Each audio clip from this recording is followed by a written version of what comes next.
السلام عليكم ورحمة الله وبركاته. إن الحمد لله من لا نبي بعده أما بعد أعوذ بالله من الشيطان الرجيم. بسم الله الرحمن الرحيم. والذين آمنوا يقاتلون في سبيل الله والذين كفروا يقاتلون في سبيل الطاغوت. وقال رسول الله صلى الله عليه وسلم الجهاد ماضٍ إلى يوم القيامة.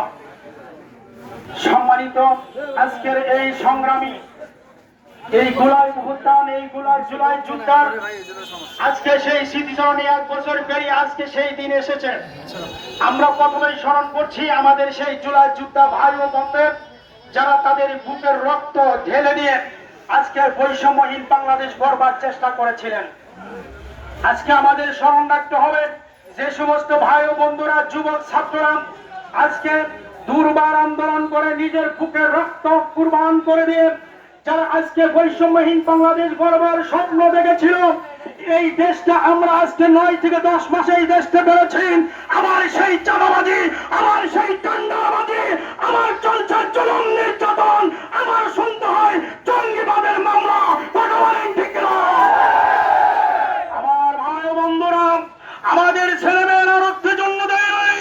90% মুসলমানের দেশে আপনারা বারবার কাকে জঙ্গি বলতে চান, কাকে মৌলবাদী বলতে চান? জঙ্গিবাদী বাংলাদেশে থাকবে না, কোন চাঁদাবাজ বাংলাদেশে থাকবে না, কোন সন্ত্রাসবাদ বাংলাদেশে থাকবে না। বাংলাদেশ থাকবে বৈষম্যহীন সুন্দর সুবল বাংলাদেশ। এই বাংলাদেশের রাজত্ব চালাবেন সুন্দর ভালো মানুষ যারা তারা, আর ফেসিস আর পাটপার চিটারা বাংলাদেশের ক্ষমতা তাদের হাতে দেওয়ার জন্য 24-এ আবার নতুন করে বাংলাদেশ সাজানো হয় নয়, হয় নয়, হয় নয়।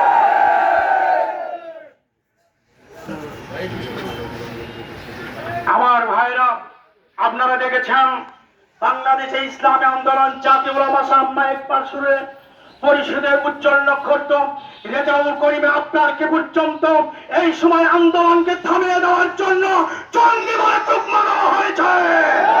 আমি জানতে চাই এখনো সোনার বাংলাদেশে ফ্যাসিবাদ মুক্ত হয় নাই। এজন্য আমাদেরকে আবার জেগে উঠতে হবে, ফ্যাসিবাদ মুক্ত বাংলাদেশ করতে হবে। আমার ভাইরা, এজন্য আমি আবারও আমার সেই জুলাই যোদ্ধা ভাই ও বোনদের রুহের মাগফিরাত কামনা করছি। যারা এখন হাসপাতালের মেডিকেলের বিছানায় রয়েছেন, আমরা দোয়া করব আল্লাহ তাআলা যেন দ্রুত সেমায়ে কামিলা আজেলা দান করেন।